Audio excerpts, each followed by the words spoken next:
Terus bagaimana hubungan dengan anak saya yang sekolah di pesantren? Hadis yang mengandung kaidah fikih, ya, seperti misalnya innamal a'malu binniyat. Assalamualaikum warahmatullahi wabarakatuh. Alhamdulillahirabbil alamin hamdan katsiran thayyiban mubarakan fih kama yuhibbu rabbuna wa yarda. Pemirsa Faro TV dan penyimak radio dimanapun berada, alhamdulillah bersyukur kita kepada Allah Subhanahu wa taala yang mempertemukan kita kembali di acara kesayangan kita, live interaktif konsultasi Islam bersama guru kita Ustadz Dr. Muzafa Darini hafizahullah taala. Salam salam semoga saya curahkan kepada Nabi kita yang mulia, Rasul tercinta Nabi Muhammad sallallahu alaihi wasallam, kepada keluarganya, kepada sahabatnya tanpa terkecuali. Allahumma shalli ala Muhammad wa ala ali Muhammad. Pemirsa Faro TV dan penyimak radio, kita informasikan bahwasanya acara live interaktif ini juga dirilis oleh radio RTVC, diantaranya radio MD FM Probolinggo, radio Amuba Pangkal Pinang, radio Tua FM Riau, radio Madinah Caruban. Dan bagi pemirsa yang ingin bertanya langsung bisa menghubungi di nomor 0331 544 6087 0331 544 6087. Dan sebelum kita respon pertanyaan, alhamdulillah telah hadir bersama kita pemateri kita Ustadz Dr. Muzafa Darini hafizahullah taala, merupakan salah seorang pengajar dosen di Sekolah Tinggi Darussalam Islamiyah Imam Syafi'i Jember. Assalamualaikum Ustaz. Waalaikumsalam warahmatullahi wabarakatuh. Kaifa halukum Ustaz? Alhamdulillah bikhair. Alhamdulillah bikhair Ustaz. Lancar ibadah puasa insyaallah Ustaz ya. Alhamdulillah. Baik Ustaz, sebagai mukadimah pada kesempatan ini kita minta berupa nasihatnya Ustaz. Baik. Pada Bismillahirrahmanirrahim. Alhamdulillahirabbil alamin wassalatu wassalamu ala asyrafil anbiya'i wa sayyidil mursalin nabiyina Muhammadin wa ala alihi wa sahbihi wa man tabi'ahum bi ihsanin ila yaumiddin. Para pemirsa Fatwa TV dan seluruh kaum muslimin dan kaum muslimah dimanapun Anda berada, alhamdulillah Allah Subhanahu wa taala memudahkan kita kembali untuk bertemu dalam acara ini. Ya, mudah-mudahan Allah Subhanahu wa taala memberikan kepada kita semuanya keselamatan dan keadaan yang baik di dunia ini dan mudah-mudahan sampai di akhirat nanti. Amin amin ya rabbil alamin. Salawat dan salam semoga selalu terlimpahkan kepada Nabi yang sangat kita cintai, Nabi yang sangat kita kagumi, Nabi yang selalu kita taati dan kita percayai, Nabi Agung Muhammad sallallahu alaihi wasallam.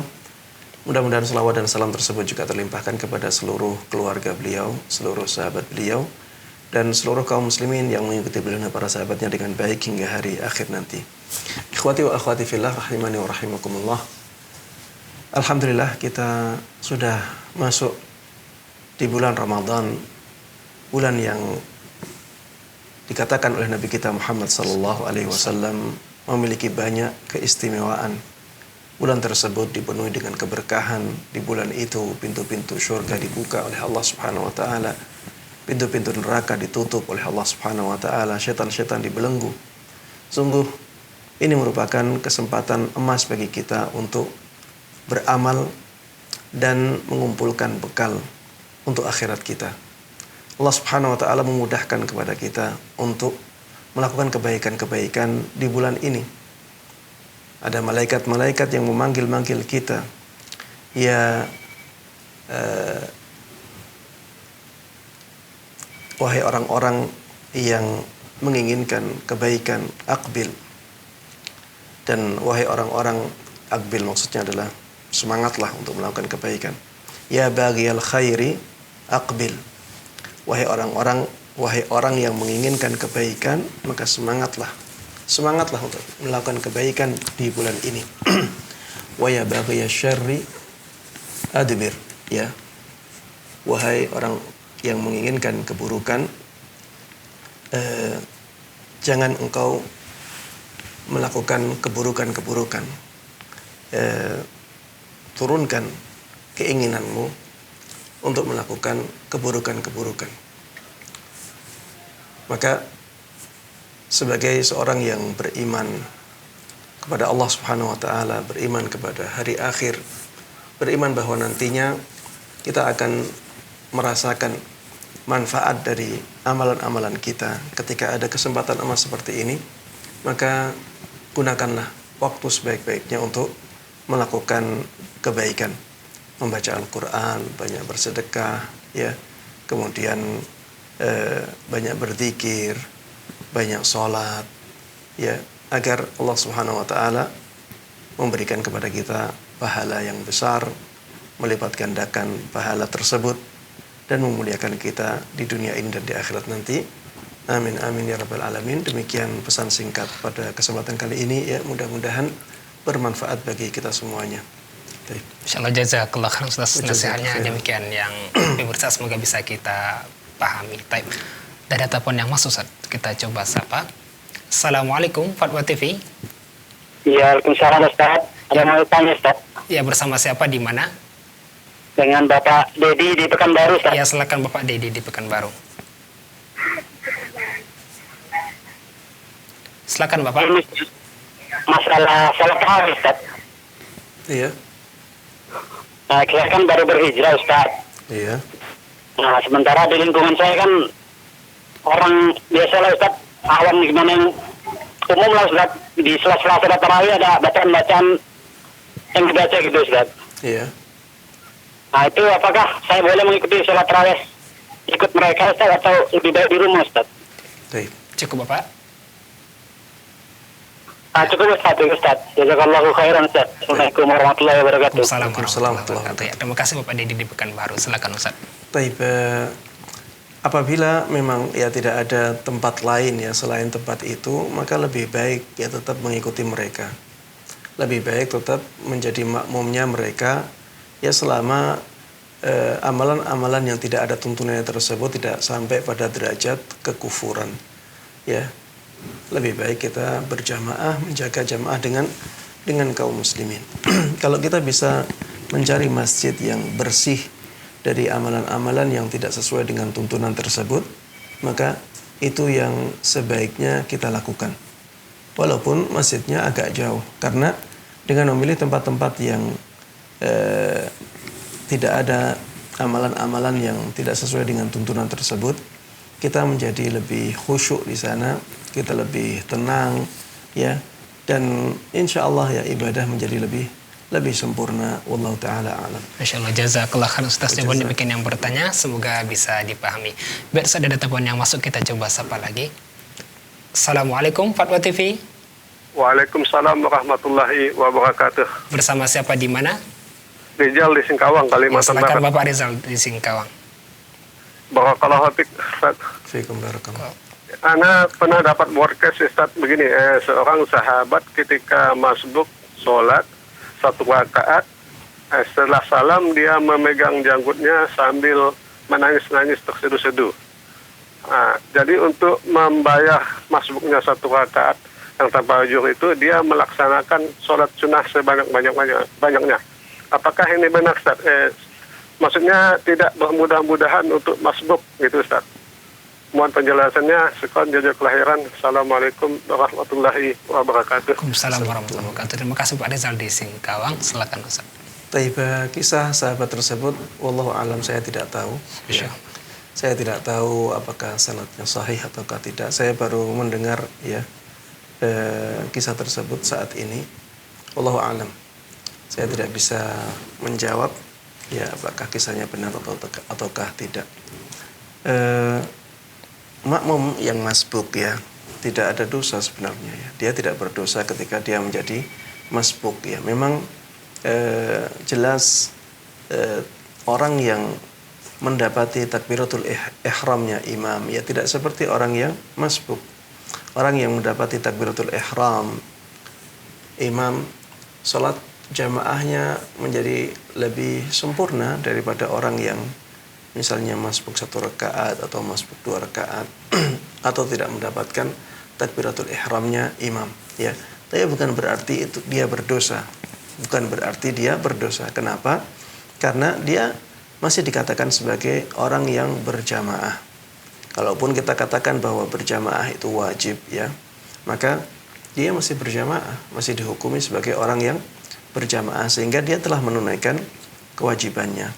Ya, tapi kalau misalnya ada orang ya karena dia meninggalkan keutamaan tertentu kemudian dia menghukum dirinya dengan hukuman-hukuman yang baik ya, Misalnya dia ingin bersedekah, karena dia masbuk, dia ingin membaca Al-Quran 1 juz sebagai tambahan bacaan Al-Quran di hari-hari biasanya, ya seperti ini tidak ada masalah. Ya, seperti ini tidak ada masalah. Mengusahakan dirinya untuk melakukan kebaikan agar terus bersemangat melakukan kebaikan, ya tidak ada masalah. Tapi kalau yang ditanyakan bagaimana dengan kisah sahabat tadi, saya tidak tahu. Allah Ta'ala. Jazakallah khairan atas jawabannya. Demikian yang bertanya, semoga bisa dipahami. Ustaz, pada berikutnya sudah ada yang menunggu saat kita coba sapa lagi. Assalamualaikum Fatwa TV. Waalaikumsalam. Bersama siapa di mana? Ibu Dewi di Palembang. Ya silakan Ibu. Assalamualaikum Ustaz. Waalaikumsalam warahmatullahi wabarakatuh. Mau nanya Ustaz, ini masalah sholat tarawih bagi wanita, apa sebaiknya di rumah atau di masjid Pak Ustaz ya? Bagi perempuan? Ya. Ya. Cukup Ibu.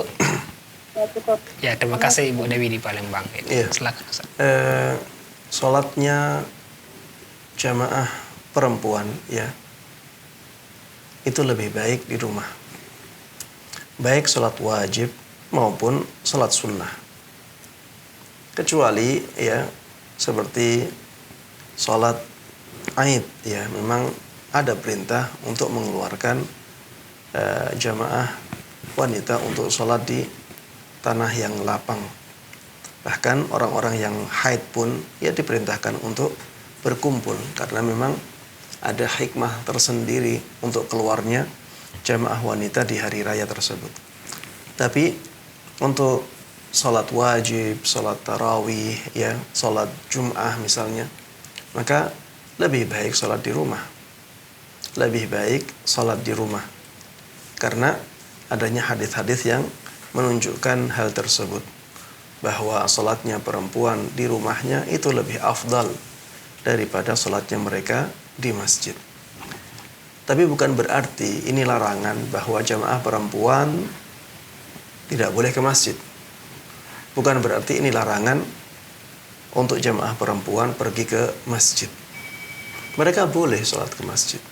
Tapi kalau ditanya mana yang lebih afdal, maka lebih afdal sholat di rumah masing-masing. Kalau ada yang mengatakan, Ustadz, kalau sholat di rumah biasanya malas Ustadz, kepengennya sholat di rumah, ya, tapi setelah di rumah malas sholat, akhirnya tidak sholat sama sekali. Apabila keadaannya demikian, maka ya dia berusaha ke masjid agar semangat untuk sholat.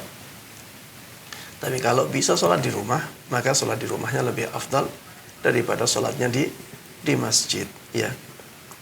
Dan yang perlu untuk difahami di sini, bahwa ketika seorang wanita lebih baik sholat di rumah, tapi dia ingin ke masjid, maka yang laki-laki, misalnya suaminya, tidak boleh melarang istrinya untuk pergi ke masjid. Karena ada hadis Nabi Muhammad SAW yang mengatakan, La tamna'u ima Allahi masajidallah. Jangan sampai kalian melarang wanita-wanita muslimah untuk pergi ke masjid-masjid Allah Subhanahu wa Ta'ala. Ya, kita hanya bisa memberikan pengertian kepada mereka. Silahkan sholat di rumah, itu yang lebih afdal. Ya, silahkan sholat di rumah, itu yang lebih afdal. Ya, inilah mulianya Islam. Sesuatu yang lebih ringan, ya seringkali pahalanya lebih besar, karena didasari oleh ilmu. Allah Ta'ala alam. Masya Allah, jazakallah khairan atas jawabannya. Demikian yang bertanya, semoga bisa dipahami. Ustaz, kita bacakan lagi. Ini ada pertanyaan masuk dari media sosial, Ustaz, dari saudara Suryani di Sulawesi Selatan. Ustaz, ketika sholat tarawih apakah membaca istiftah setiap di rakaat awal setelah takbir, atau cukup di rakaat pertama saja, Ustaz? Iya. Padahal Doa iftitah atau istiftah ini disyariatkan untuk kita baca. Dianjurkan bagi kita untuk membacanya setiap selesai takbiratul ihram. Setiap selesai takbiratul ihram. Kita diperintahkan dengan perintah anjuran, ya, bukan mewajibkan, untuk membaca doa istiftah. Ya, namanya iftitah atau istiftah yang intinya adalah zikir atau doa pembuka sholat kita. Ya, setelah takbiratul ihram kita mulai sholat. Setelah itu kita buka sholat kita dengan membaca doa istiftah atau doa iftitah. Ya, dan doa iftitah ini biasanya ya ringan-ringan, ya biasanya ringan. Ya, apalagi kalau ada orang yang menjadi imam. Sebagaimana dahulu biasa dipraktekkan atau dicontohkan oleh Nabi kita Muhammad SAW. Beliau kalau menjadi imam, doa iftitahnya itu ringkas-ringkas. Ya. Masya Allah. Jazakallah khairan Ustaz, jawabannya demikian yang bertanya, semoga bisa dipahami. Biasa kita bacakan lagi soal, ada pertanyaan dari Teguh Adi Nuryanto di Jawa Barat. Ustaz, apakah iftar diberikan kepada semua muslim? Maksudnya perbukaan saat ini diberikan pada semua muslim, baik yang mampu maupun tidak mampu. Iya. Rasulullah SAW mengatakan, man fattara sha'iman, barang siapa yang memberikan hidangan berbuka atau memberikan makanan untuk berbuka puasa, maka dia akan mendapatkan pahala seperti pahala puasanya orang yang dia berikan makanan tersebut. Rasulullah SAW dalam hadis ini tidak memberikan batasan apakah orang tersebut orang yang kaya ataukah orang yang miskin, apakah orang tersebut orang yang taat beribadah, ya, ahli ibadah ataukah tidak, apakah dia berilmu, ahli ilmu ataukah tidak. Tidak ada batasan seperti itu. Yang penting dia berpuasa, sah puasanya.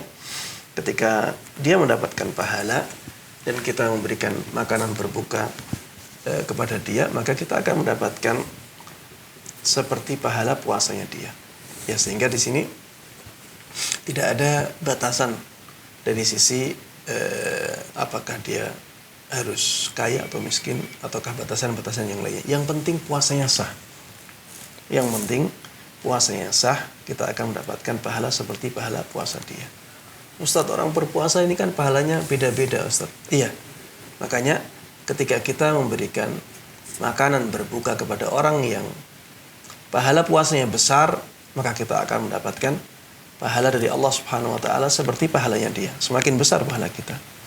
Kalau dia orang-orang yang pahala puasanya sedikit, maka ketika kita memberikan makanan berbuka kepada dia, maka pahala yang kita dapatkan pun sedikit sebagaimana pahala puasanya dia.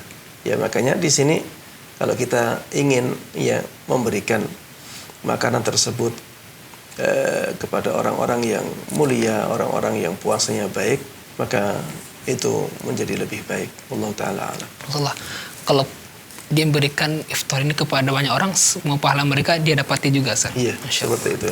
Insyaallah. Iya. Jazakallah khairan atas jawabannya demikian yang bertanya, semoga bisa dipahami.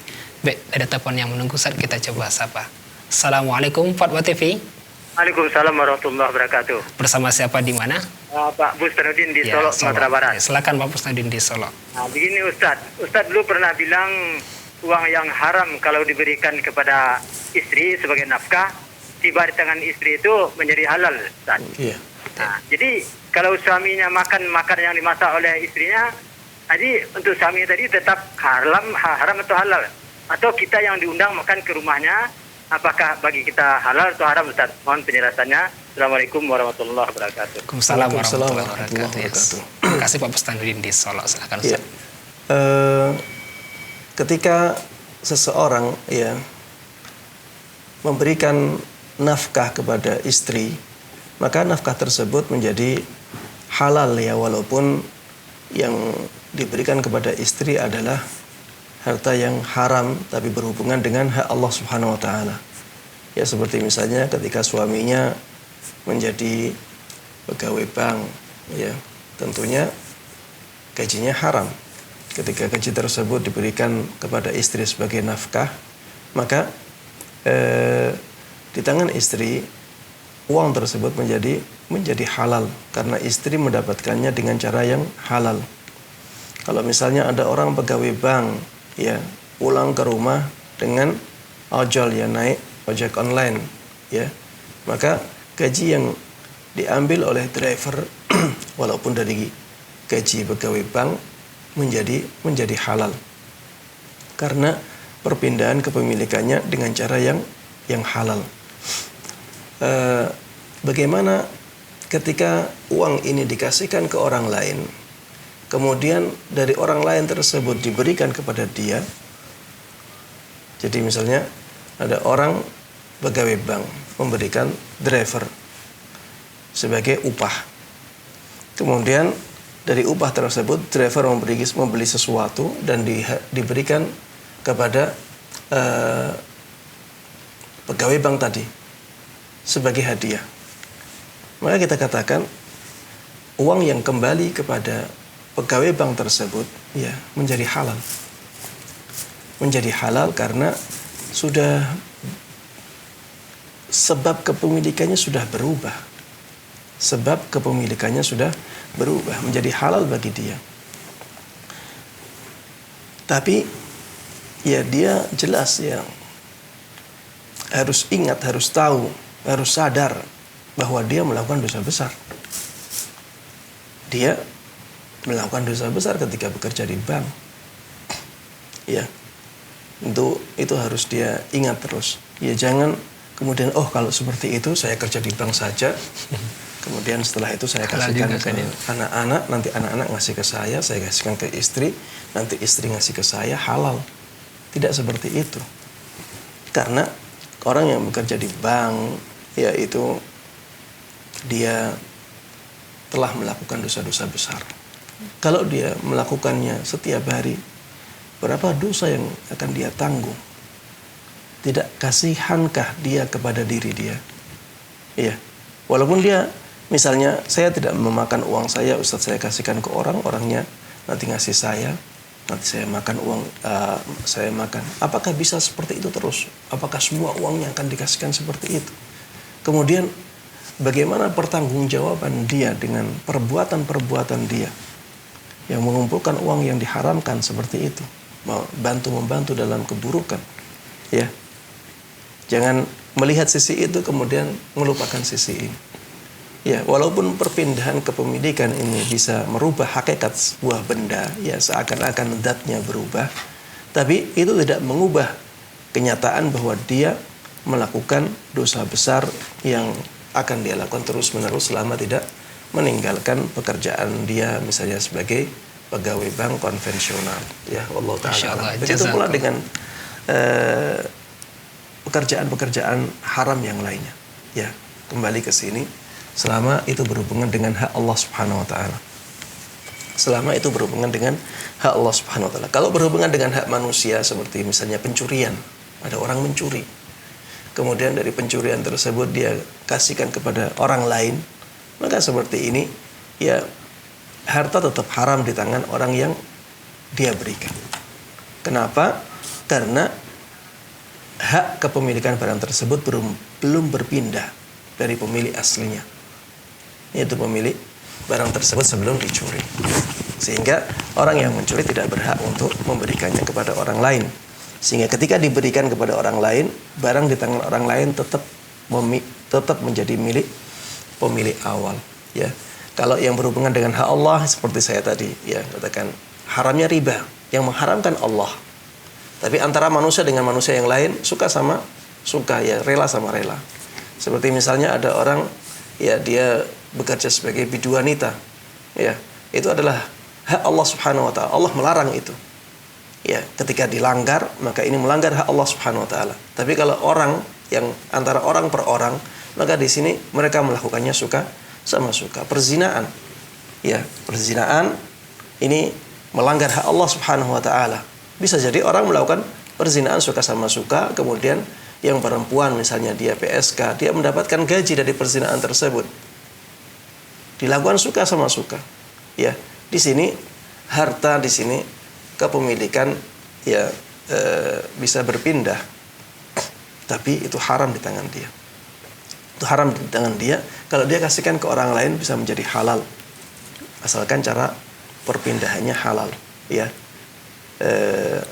Karena itu berhubungan dengan hak Allah Subhanahu Wa Ta'ala, tidak berhubungan dengan hak manusia. Antara manusia dengan manusia yang lain melakukannya suka sama suka atau rela sama rela, ya.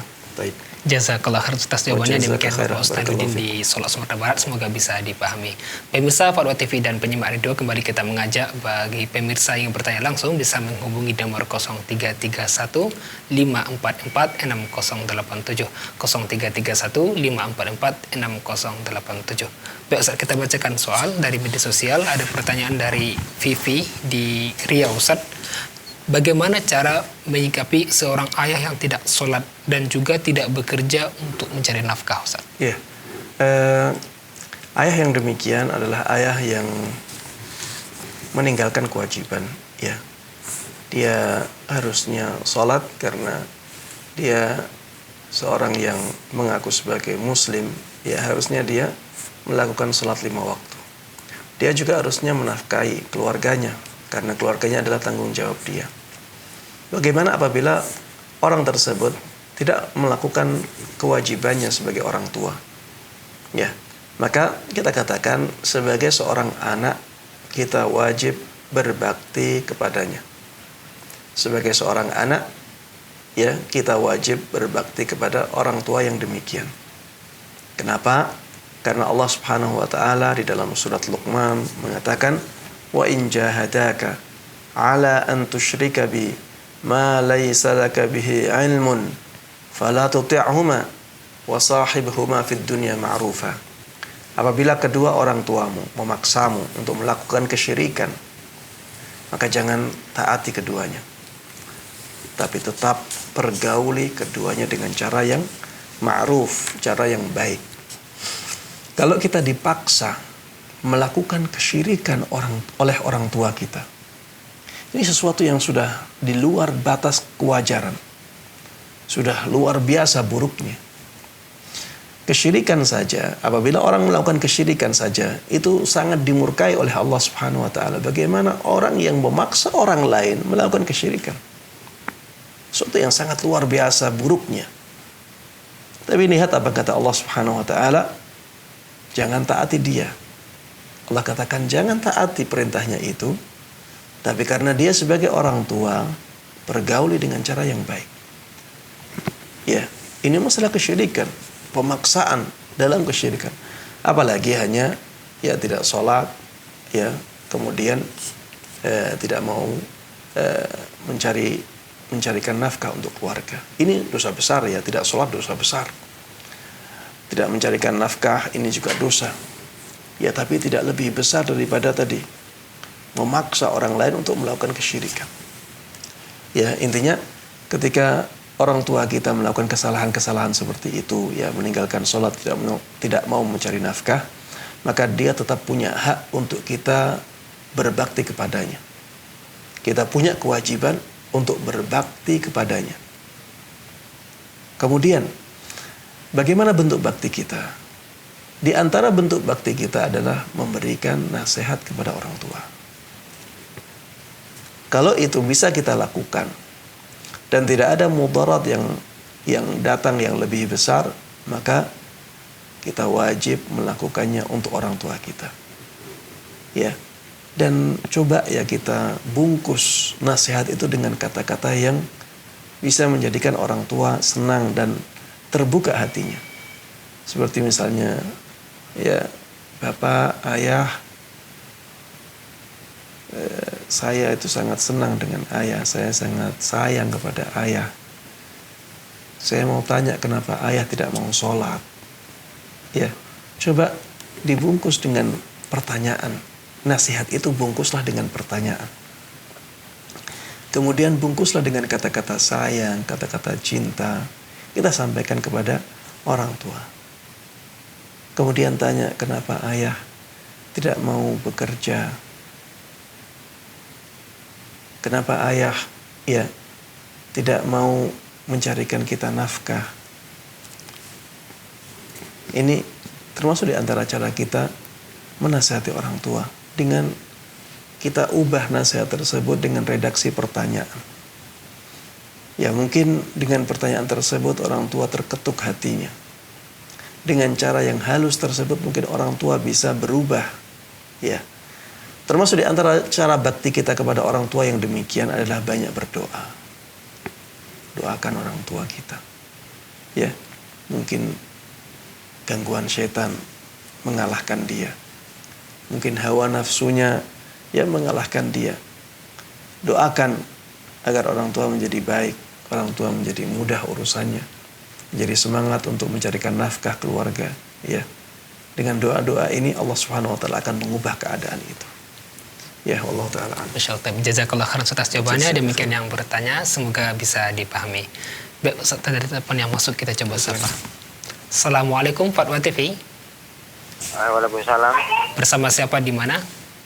Bapak Asrul di Maluku. Ya, silakan Bapak Asrul di Maluku. Volume televisi dikecilkan Bapak ya. Oh iya ya. Assalamualaikum Ustaz. Assalamualaikum warahmatullahi wabarakatuh. Yang ana ingin tanyakan, boleh nggak seorang muslim itu yang soleh percaya diri bahwa insya Allah nanti dia kalau mati masuk surga? Coba ulangi lagi pertanyaannya. Ya Ustaz, sedangkan ada hadis yang mengatakan yang memasukkan kalian ke surga bukan amalan kalian tapi rahmat Allah. Apakah orang boleh percaya diri tentang amalannya insya Allah dia akan masuk surga Ustaz, atau bagaimana? Iya. Ya, Assalamualaikum Ustaz. Waalaikumsalam. Assalamualaikum warahmatullahi wabarakatuh. Iya. Allah Subhanahu Wa Taala sudah memberikan kepada kita pemahaman ya bahwa kita tidak mungkin bisa masuk surga kecuali dengan rahmat dari Allah Subhanahu Wa Taala.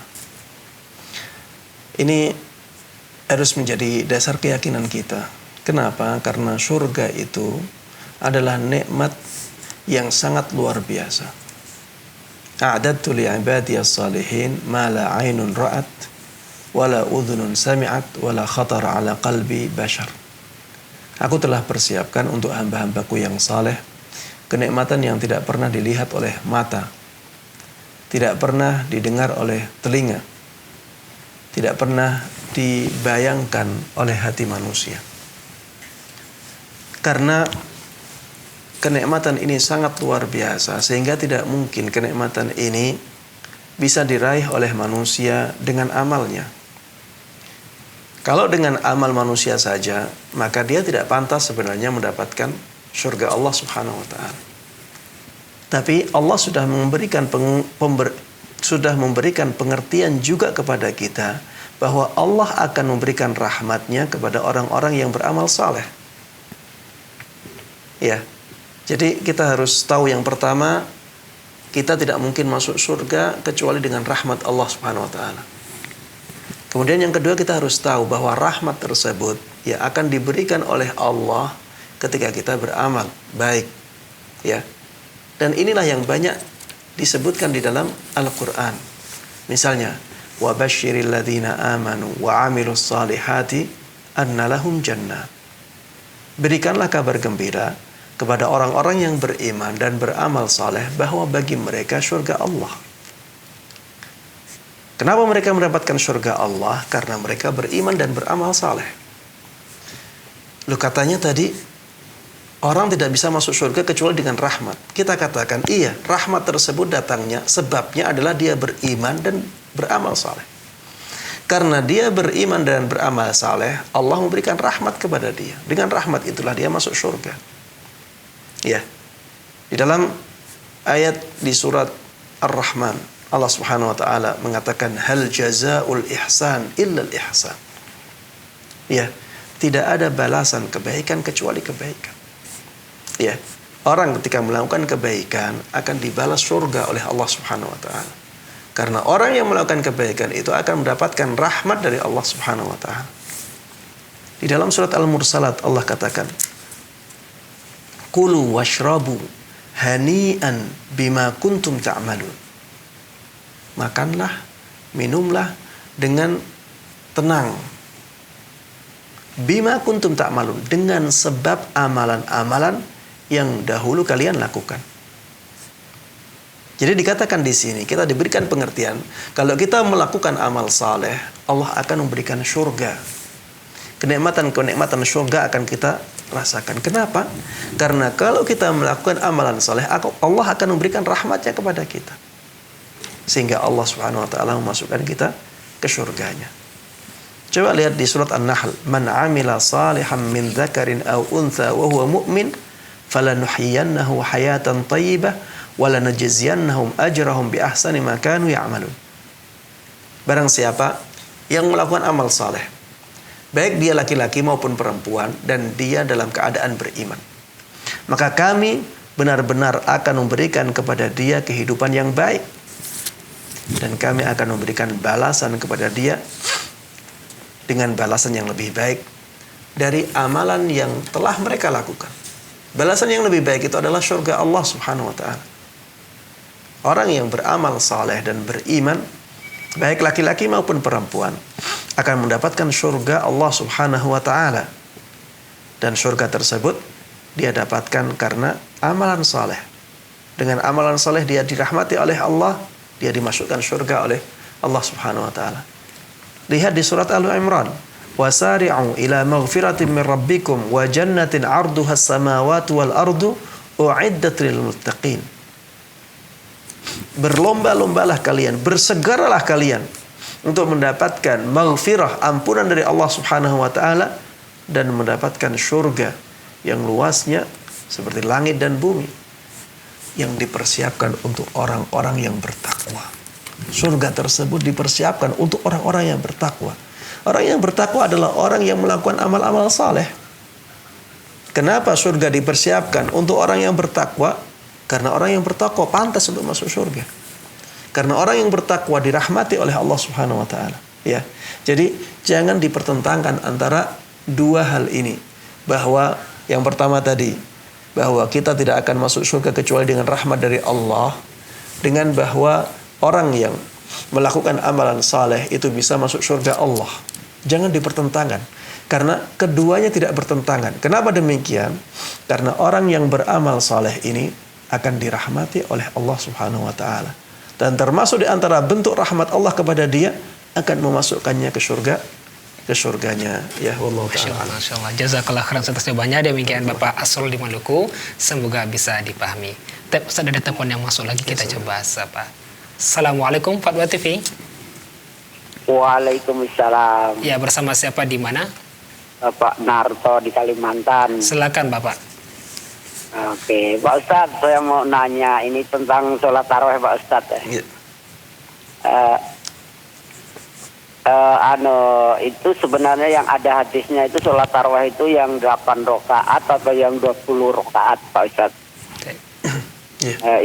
Itu yang saya tanyakan. Dan keduanya saya sering mempunyai kebiasaan kalau kerja itu sambil menghafal ayat-ayat Al-Quran dan hadis-hadis Rasulullah. Itu diperbolehkan atau tidak menurut hukum? Yeah. Itu aja pertanyaan saya Ustaz. Assalamualaikum. Waalaikumsalam. Terima kasih Pak Narto di Kalimantan Selatan. Baik. Kalau ditanya apakah ada hadisnya, yang ada hadisnya itu yang mana Ustaz? Yang 20 apa yang 8? Kita katakan dua-duanya ada hadisnya. Ya, dua-duanya ada hadisnya.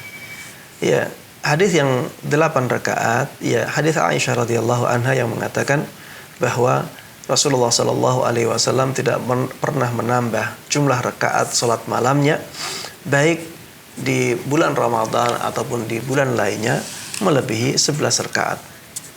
Kemudian ibunda kita Aisyah radhiyallahu anha mengatakan beliau biasanya salat 4 rakaat.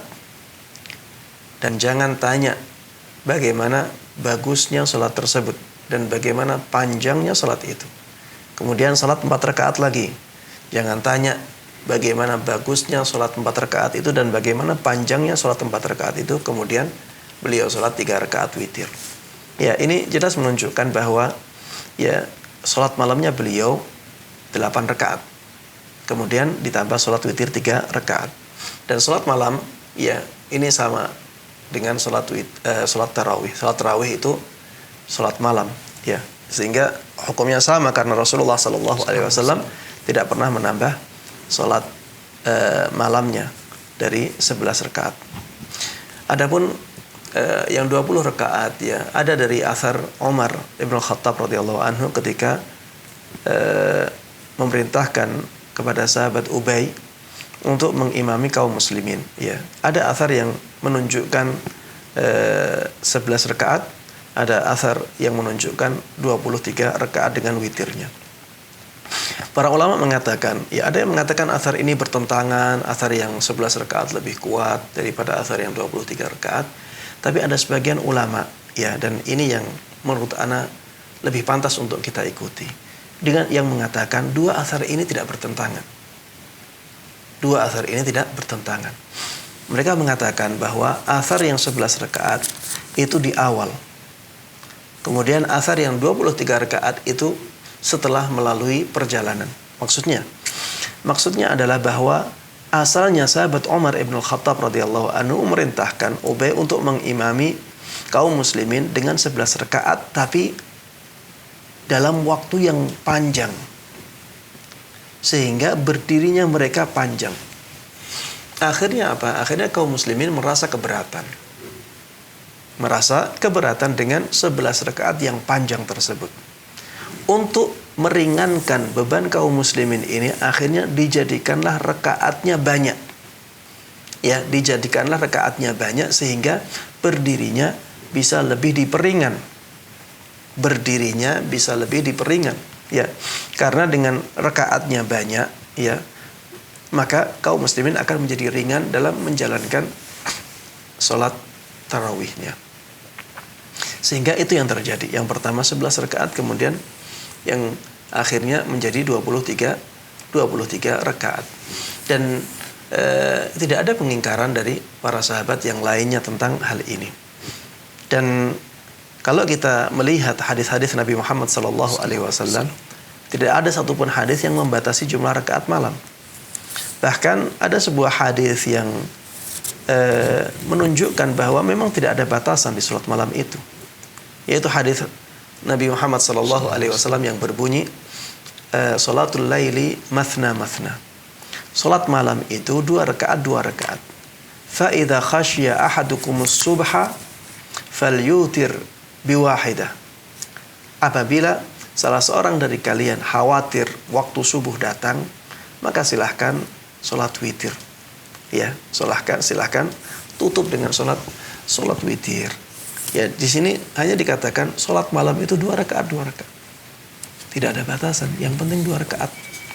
Ketika sudah mepet waktu subuh, ya, maka silahkan salat witir untuk menutup salat malamnya.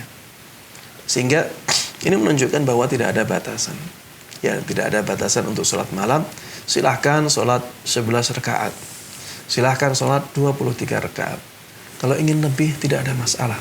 Ya, dengan pendapat seperti ini juga, ya, kita akan bisa menjaga persatuan kaum muslimin. Kita akan bisa mengurangi, ya, gap yang terjadi di tengah-tengah kaum muslimin dalam masalah yang sebenarnya, ya, tidak ada pentingnya bagi kita untuk bertengkar dalam masalah yang seperti itu, ya. Para ulama di zaman dahulu ada yang mengerjakan 11, ada yang mengerjakan 23, tidak ada masalah sama sekali. Karena memang tidak ada batasan sama sekali untuk hal tersebut. Kemudian yang ingin saya garis bawahi, ya, jangan sampai kita terlalu mementingkan bilangan. Ya, kalau misalnya ingin sholat cepat, ya, waktunya lebih pendek, ya sudah, silahkan pilih yang 11. Ada hadisnya jelas. Silahkan pilih yang 11 dan sholat dengan menjaga tumakninah. Jangan malah kita, yang penting banyak rakaatnya, pasti lebih afdal itu. Sujudnya lebih banyak, rukuknya lebih banyak. Akhirnya apa? Berpegang teguh pada 23 rakaat, tapi akhirnya tumakninahnya hilang. 23 rakaat dilakukan dalam 10 menit, dilakukan dalam 7 menit. Ya, bagaimana tumakninahnya? Mana? Kalau tidak ada tumakninahnya, seperti tidak sholat sama sekali. Pernah suatu ketika seorang sahabat Nabi Muhammad SAW datang, ya, orang Badui, ya, memang belum mempraktekkan sholat dengan baik. Orang ini sholat, ada sesuatu yang tidak beres dalam sholatnya. Rasulullah SAW ketika orang ini menghadap, ya, beliau mengatakan, "Shalli fa innaka lam tusalli." Salatlah, sesungguhnya engkau belum salat sama sekali. Dia salat lagi. Ada yang tidak beres lagi. mungkin ada tumaninahnya yang kurang atau salah satu rukunnya yang kurang. Setelah salat menghadap lagi kepada Rasulullah, Rasulullah katakan, "Shalli fa innaka lam tusalli." Salatlah. Engkau belum salat sama sekali. Salat lagi dia yang ketiga kali. Datang lagi kepada Rasulullah, Rasulullah masih katakan, "Shalli fa innaka lam tusalli." Salatlah karena sesungguhnya engkau belum salat. Akhirnya setelah yang ketiga kali ini, orang tersebut mengatakan, "Ajarkan aku salat, aku tidak bisa melakukan salat yang lebih bagus dari ini." Kemudian diajarkanlah salat oleh Rasulullah SAW. Yang bisa diambil pelajaran dari sini adalah bahwa ketika seseorang melakukan salat, tapi dia tidak melakukan rukun-rukunnya dengan baik dan sempurna, ketika dia meninggalkan salah satu rukunnya saja, maka salatnya hilang semuanya. Seakan-akan tidak salat. Ya. Coba bayangkan betapa meruginya orang yang demikian. Dia mengira sudah mengisi bulan Ramadannya dengan salat malam. Dia mengira sudah mendapatkan keutamaan man qama ramadhana imanan wa ihtisaban ghufira lahu ma taqaddama min dhanbi. Barang siapa yang qiyamul lail di bulan Ramadan dengan dorongan iman dan harapan pahala dari Allah Subhanahu wa taala, maka dosa-dosanya telah lalu diampuni oleh Allah Subhanahu wa taala. Dia mengira sudah mendapatkan keutamaan ini, ternyata tidak. Betapa ruginya dia. Ya, makanya kita ya apabila sesuaikan diri kita masing-masing. Apabila kita kuat melakukan sholat 11 rakaat dalam waktu yang lama, maka itu yang paling afdal. Kalau kita bisa menjaga lamanya saja, tapi ya diperbanyak rakaatnya, maka silakan 23 rakaat. Tapi kalau kita ingin pendek 11 rakaat, maka lakukan itu ya. Kita ingin pendek ya, maka lakukan yang 11 rakaat, itu lebih afdal dan lebih sesuai dengan tuntunan wallahu taala alam. Masya Allah, jazakallah khairan atas jawabannya. Demikian yang bertanya, semoga bisa dibaik. Masya Allah, detail sekali, alhamdulillah. Dan telepon yang masuk saat kita coba sapa dulu, merupakan Assalamualaikum Fatwa TV. Assalamualaikum Pak Ustaz. Waalaikumsalam warahmatullahi wabarakatuh. Bersama siapa di mana? Bersama Toha di Bangka. Ya, silakan Pak Toha di Bangka. Iya. Silakan pertanyaannya Bapak. Ini menanyakan masalah zakat fitrah. Iya. Ya, bolehkah kita membayar zakat fitrah di awal Ramadan kepada orang yang tidak mampu? Cukup Bapak. Ya cukup ya. Terima kasih Pak Toha di Bangka Belitung. Silakan Ustaz. Masalah ini masalah yang diperselisihkan oleh para ulama ya.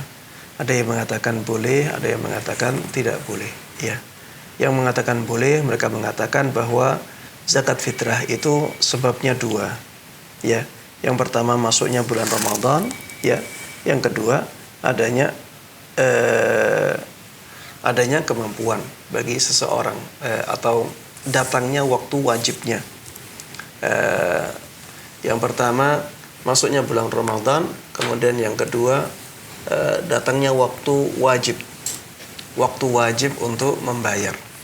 Sekarang waktu Ramadannya sudah ada, sehingga dia memang wajibnya ketika masuknya bulan Syawal, tapi karena sebab wajibnya sudah terjadi, maka dia dibolehkan untuk mengeluarkan zakat fitri. Namun ya pendapat ini pendapat yang kurang kuat dari sisi dalil dan juga dari sisi praktek para sahabat ketika membayar zakat fitrah ini. Karena praktek para sahabat ketika mengeluarkan zakat fitrah itu maksimal mereka membayarnya 3 hari sebelum hari raya ya. Itu yang dilakukan oleh para sahabat Nabi Muhammad sallallahu alaihi wasallam. Dan kata-kata zakat fitri itu juga menunjukkan bahwa memang zakat tersebut harusnya dibayar atau ditunaikan di dekat-dekat hari fitri ya, di dekat-dekat hari raya Idul Fitri ya, sehingga ana melihat bahwa pendapat yang mengatakan zakat fitri itu pada asalnya waktunya adalah mulai masuknya bulan Syawal sampai sholat Idul Fitri dilakukan ya.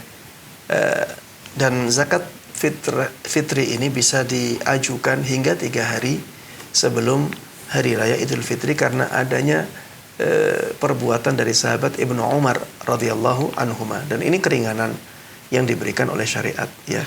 Sehingga karena ini keringanan dari hukum asal, tidak boleh kita katakan oh kalau begitu kita boleh sebelumnya juga. Karena ini keringanan. Pada asalnya tidak boleh kita mengeluarkan zakat fitri di luar waktunya atau sebelum waktunya. Tapi karena ada dalil yang memberikan keringanan kepada kita untuk melakukannya hingga 3 hari sebelum hari raya, maka ya kita dibolehkan untuk mengeluarkannya 3 hari sebelum hari raya. Untuk hari sebelumnya lagi, maka harus ada dalil yang menunjukkan hal tersebut, dan tidak ada dalil itu ya, wallahu taala a'lam. Insyaallah jazakallahu khairan. Karena waktu batasi kita alhamdulillah. Jazakallahu khairan atas waktu lintas ilmunya, semoga bermanfaat. Dan bagi pemirsa yang belum bertanya bisa bertanya di pertemuan berikutnya. Kita mohon maaf atas segala kesalahan kekurangan dan terima kasih. Jazakumullahu khairan atas kebersamaan semua. Terus ikuti di onefatwa.com. Subhanakallah bihamdika asyhadu an la ilaha illa anta astaghfiruka wa atubu ilaik. Assalamualaikum warahmatullahi wabarakatuh. Ya Allah. Terus bagaimana hubungan dengan anak saya yang sekolah di pesantren? Ada kaidah fikih ya, seperti misalnya innamal a'malu binniyat. Ini